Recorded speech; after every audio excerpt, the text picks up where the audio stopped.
নমস্কার বন্ধুরা, আমার চ্যানেলে সকলকে স্বাগত। আজকে দুপুরবেলা আজকে আমরা সবাই মিলে একটা আজকের মাংসের রেসিপি করবো, ঠিক আছে? আজকে আমি কিভাবে মাংসের রেসিপি বানাই সেটা অবশ্যই বন্ধুরা দেখাবো।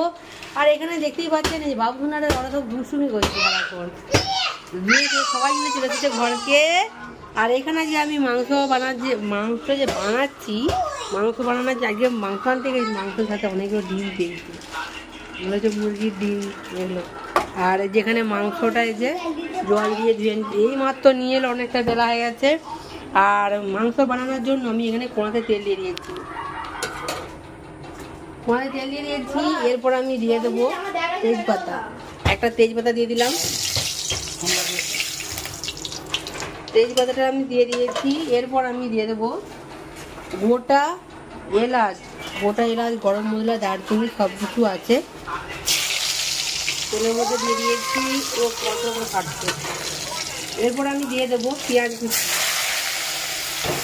পেঁয়াজগুলো কেটে কুচিয়ে ধুয়ে রেখেছিলাম, সেই পেঁয়াজ কুচিগুলো দিয়ে দিয়েছি।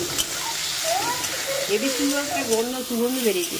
তেজপাতা, গরম মশলা গোটাগুলো দিয়েছি, তো গোটা দিলে একটা সুগন্ধটা একটা অন্যরকম বেরোয়।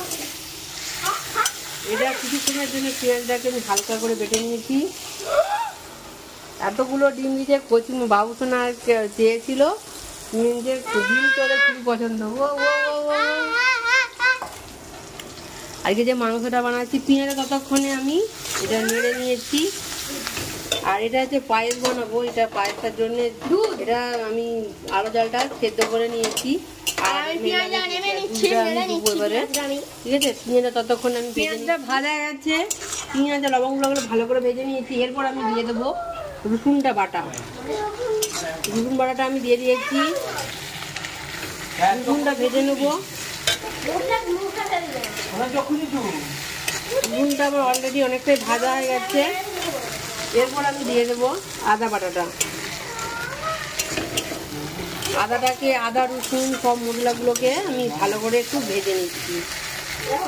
যতক্ষণ না সুগন্ধ একটু বেরোচ্ছে ততক্ষণ মশলাটাকে ভালো করে ভাজতে হবে। মশলাটাকে ভালো করে ভেজে নিলে গ্যাস বন্ধ কিছু থাকবে না, ঠিক আছে? আর এখানে আমি হলুদ গুঁড়ো, লঙ্কার গুঁড়ো নিয়েছি, এটা পরিমাণ মতো জল দিয়ে দিলাম। দিয়ে হলুদ গুঁড়ো, লঙ্কা গুঁড়োটাকে ভালো করে জল দিয়ে আমি মিক্স করে নিচ্ছি, ঠিক আছে? এটা ভুলে নিয়েছি, এটা এর মধ্যে দিয়ে দিলাম।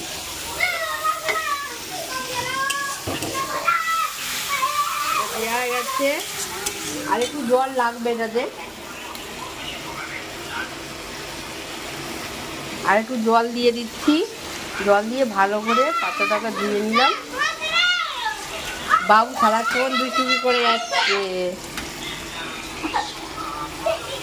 এটাকে ভালো করে ধুয়ে আর একটু জল দিয়ে দিলাম। লবণটা দেওয়া হয়নি, স্বাদ মতো লবণটা আমাকে দিতে হবে। মশলাটাকে খুব ভালো করে কষিয়ে নিতে হবে, তাহলে মশলাটা মানে স্বাদ মতো লবণ দিয়ে দিলাম। স্বাদ মতো লবণ দিয়ে ভালো করে মশলাটাকে একটু সুন্দর করে কষিয়ে নিচ্ছি। এটাকে যত কষাবে যতক্ষণ না কষিয়ে যতক্ষণ না তেলটা বের হচ্ছে ততক্ষণ এটাকে কষিয়ে যেতে হবে। ততক্ষণ কিছুক্ষণের জন্য এটা কষা হয়ে যাক মশলাটা, তাহলে হলুদের গ্যাস গন্ধগুলো কেটে যাবে। মশলাটা আমার খুব সুন্দর একটা সুগন্ধ বেরিয়ে ছড়িয়েছে। আর এখানটা দিলে সুন্দর তেলও বেরিয়েছে মশলাটা দিকে। এরপর আমি মাংসটাকে মশলা সুগন্ধ কাছে মাংসটাকে এর মধ্যে এবারে দিয়ে দিলাম।